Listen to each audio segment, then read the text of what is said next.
My husband cannot accept I don't like mustard. Things came to a head yesterday. We've been married 2 years, dating 5. We are both 34, I'm a woman, he's a man, if it matters. I'm not a picky eater. In fact, I'm quite adventurous, and every time I've traveled I've always made it a point to try dishes with unusual/uncommon ingredients to say I've tried them. There are very few foods I won't eat. One of them is mustard, the condiment. I don't like it. I just don't. The taste is very strong and overpowering, and it's an unpleasant taste. I've tried yellow, stone ground, honey, artisan, brown, spicy, you name it. I have tried them all. And I just don't like them. My husband for some reason never understood this. He loves mustard, especially honey mustard. He puts it on all his sandwiches and dips his fries in it. And every time he tries to force me to try it, he'll insist I'll like it this time. I'm a grown-ass woman.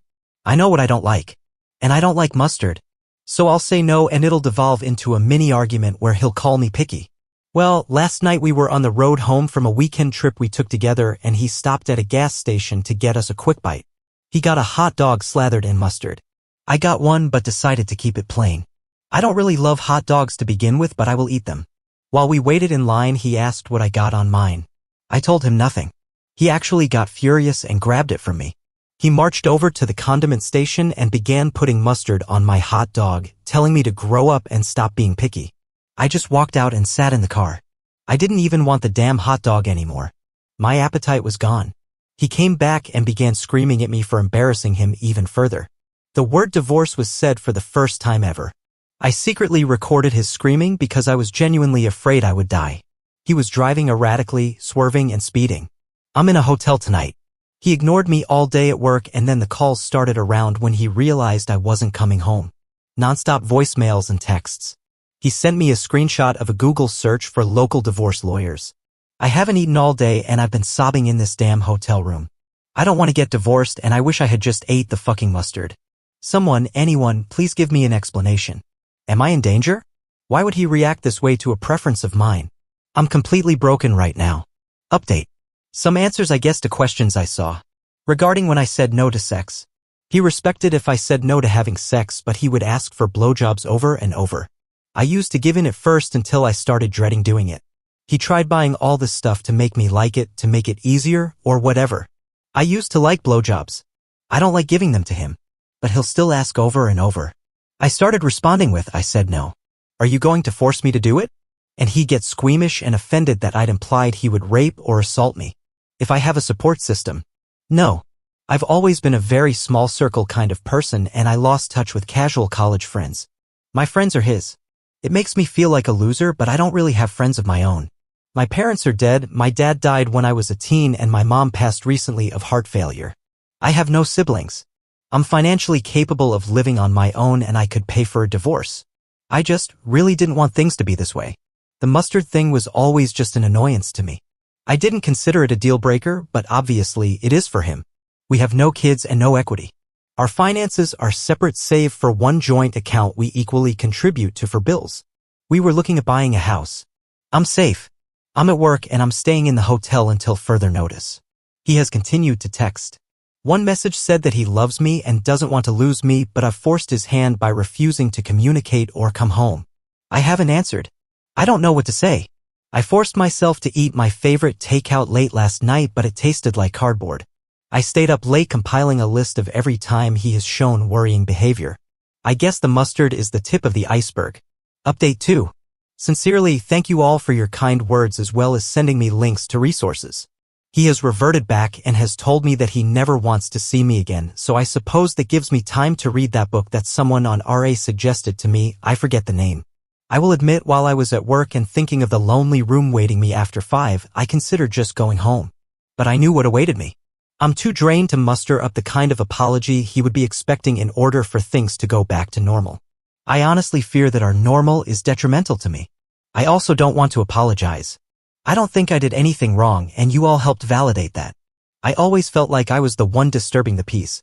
He gets so upset over things that were little to no effort for me to just do or go along with because I loved him. And somewhere along the way, I think I lost myself. I never liked mustard. I never liked golf or camping or red wine. But he loves all of these and wanted me to love them too. He said he was introducing me to his hobbies so we would have shared interests as a couple. But I have realized that out of all the things I used to like, he has either refused to try or ignored my interest. Our shared interests are just his. God, how do I feel like my own person again? My world broke not 2 days ago and now I'm drunk at a hotel bar switching between Reddit and researching divorce lawyers. I still don't want a divorce. It's so permanent. I never pictured myself a divorcee. I used to think that every choice I made deliberately. It used to be a point of pride for me. But he's making this choice for me. And it hurts. Update 3. First of all, I took this week off at the encouragement of my employer. I plan to spend it finding a therapist that specializes in domestic abuse and sexual assault, which I've come to realize I am a victim of. I feel completely numb. I'm also looking into a divorce lawyer. Secondly, he found the hotel where I was staying. I guess he followed me from work. He was waiting in the lobby. God, my heart skipped a beat and I realized that I did not miss him at all. I was afraid of making a scene. I need to unlearn that, so I sat with him in the lounge area and talked. I'll summarize it. I pointed out the security camera and said if he tried to hurt me, there'd be footage and I would press charges without a second thought. He was completely shocked and said he'd never hurt me. I reminded him how I feared for my life in the car. He ignored me. He asked why I wasn't coming home. I was completely blank-faced when I told him, because you're divorcing me. He said he didn't mean it and was just upset. I said, when normal people are upset, they express it in a healthy way. You threatened the end of our marriage. I'm taking you seriously. He got pissed and asked if I was saying he wasn't normal. Honestly, I just wanted the conversation to be done, so I told him if that's really all he heard, then there was no point in talking anymore. I told him I was looking for a lawyer and he should probably do the same if he hasn't found one. He lashed out and said, all this over one mistake? And I just stared at him. As I made to stand up, he grabbed my wrist hard and I pointed at the camera again. This just made him angrier. He never could handle slights to his ego. One mistake. It wasn't one mistake. It was a pattern of abuse over the years. It was threatening me, intimidating me. I told him if he tried to contact me again beyond sending me his lawyer's details, I'd be calling the police. He let me go. I want to say I was badass and celebrated in my room. I collapsed onto my bed and began sobbing. I was just so sick and angry and sad. He truly doesn't care about me. I've been crying on and off while calling local therapists. God, why is it so hard to find one? The amount of therapists that advertise but turn out to not be accepting new patients is unacceptable. I've looked into victims of DV/DA support groups as well. In the span of less than a month, my life is completely changed. And he isn't remorseful at all. He just thinks it's all my fault. Opie's last comment. I will probably move. I saw my RA post get reposted on Twitter. I'm terrified he'll see it and come for me. A lot of people commenting on it were saying he would try to kill me and I believe them. Update 4. I have a divorce lawyer. That's all I am comfortable with revealing on here for the time being. I will also mention that I have moved locations. I am safe and secure. My work has allowed me to go fully remote. My STBX does not have my location, nor are there any trackers on my phone. I am in contact with people and organizations who are helping me. Earlier this week, the calls and texts really ramped up. I was advised to leave him unblocked and simply muted so his messages would come through. I read a few since I was curious. He wanted me at Thanksgiving dinner with his family. He begged me to stop being this way, and what was he supposed to tell his family? Well, Thursday came and went. I had bought a couple of ready meals the night before, so that was my feast. I do want to take a break here to talk about my mom.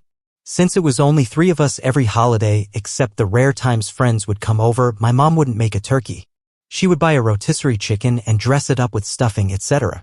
She'd make dishes we loved rather than traditional Thanksgiving dishes. My favorite side dish of all time was French fries. My dad loved grilled asparagus with cheese. So we would have a rotisserie chicken with French fries, asparagus, and some garlic toast, my mom's favorite. The first time I had real traditional Thanksgiving food at a friend's house, I apparently told my mom loudly I didn't like it and asked where the fries were, haha. So this year, instead of my STBX husband's family's Thanksgiving food, I bought asparagus, fries, garlic toast, and a couple of slices of rotisserie chicken. It wasn't half as good as my mother's meal. But when I say I cried eating it, it felt like they were with me that night. I guess my absence at the dinner forced my STBX to tell his family that I was separated from him. So Friday morning I got a phone call from an unfamiliar number. I answered it, thinking maybe it was my lawyer's home phone or another person I was in contact with. It was my mother-in-law. She begged me not to hang up on her. So I stayed on the line. She went on about how I was her daughter, she loved me, her son loved me, and how could I leave him over something so minor. He only told his mom about the mustard, and even then it was a watered-down version that made me look like a neurotic control freak who needed everything my way. According to my mother-in-law, he just made a side cup of it for me and asked me to just try it in the car. And I started screaming I'd divorce him. She then started probing about which lawyer I was seeing and what I had told them. She also reminded me that lying in court was a crime. My lawyer had warned me to not reveal anything we had discussed to his family. It took all my willpower not to say anything.